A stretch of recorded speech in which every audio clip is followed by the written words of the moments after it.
ஊரை காக்க வந்த பொம்மை அம்மன்.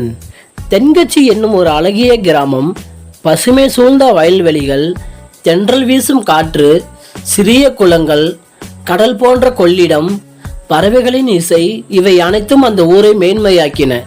மக்கள் அமைதியும் ஒற்றுமையும் கொண்டவர்கள். அந்த ஊரில் அனன்யா என்ற 7 வயது சிறுமி இருந்தாள். அவளுக்கு பொம்மைகள் மீது அதீத ஆசை. ஆனாலும் அவளது குடும்பம் ஏழை. பெற்றோர்கள் தினமும் கூலி வேலைக்கு சென்றுதான் குடும்பம் ஓரளவு ஓடியது. ஒரு நாள் மழை பெய்தது. அனன்யா ஆனந்தத்தில் துள்ளி குதித்தாள். சிறு களிமண்களை எடுத்து வந்து இதில் ஒரு பொம்மை செய்வேன் என்றாள். வீட்டிற்கு வந்து பொம்மை ஒன்று செய்து முடித்தாள். பொம்மைக்கு சிவப்பு துணி கட்டினாள். கண்களுக்கு 2 மணிகள் ஒட்டினாள். அவளால் முடிந்த அளவுக்கு அழகாக செய்தாள். பெயர் வைத்தாள் பொம்மி என்று. அவள் தினமும் அந்த பொம்மையை அலங்கரித்து பூ வைத்து மனதார பேசி விளையாடினாள். பொம்மி, நீ என் தோழி மட்டும் இல்லை, என் கடவுள்.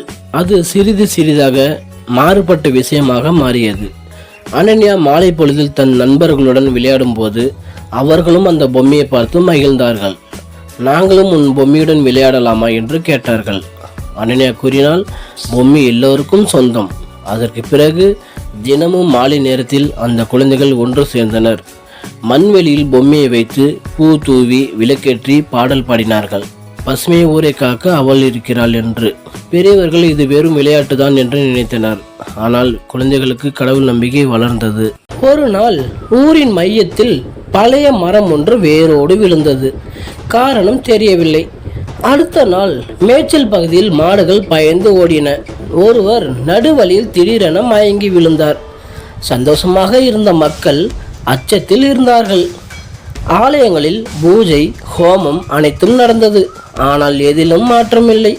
அந்த இரவு அனன்யாவுக்கு கனவில் ஒரு வெளிச்சம் தெரிந்தது. அந்த ஒளியில் ஒரு மென்மையான குரல் கூறியது, அனன்யா, நான் பொம்மை இல்லை, இந்த ஊரை காக்கவே வந்துள்ளேன்.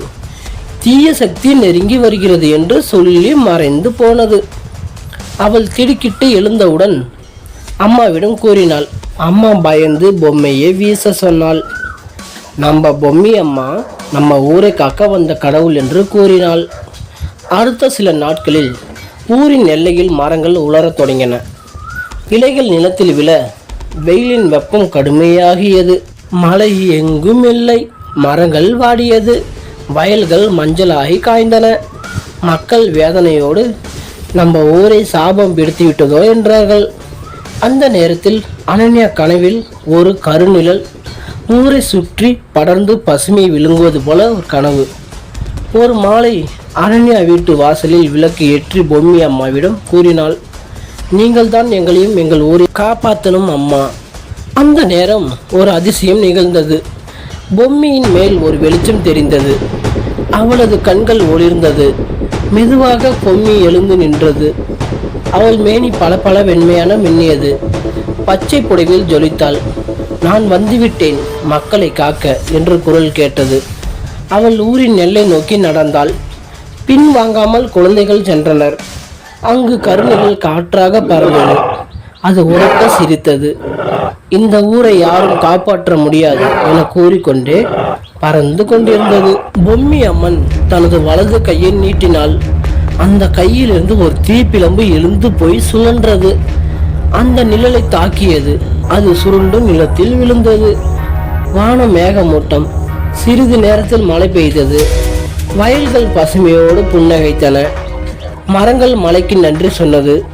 சிறுவர்கள் கொண்டாடினார்கள். அனன்யா வீட்டின் முன் தானாகவே ஒரு சிறிய கோபுரம் எழுந்தது. அதன் நடுவில் சிவப்பு புடவையில் 2 கண்கள் ஜொலிக்க பொம்மி அம்மன் தோன்றினாள். மக்கள் கூடி வழிபட்டனர். அந்த ஊர் பொம்மி அம்மன் கோவில் என்ற பெயரை பெற்றது. கதையின் பாடம்: நம்பிக்கை இருந்தால் ஒரு பொம்மை ஆனாலும் தெய்வமாக மாறி ஊரை காப்பாள்.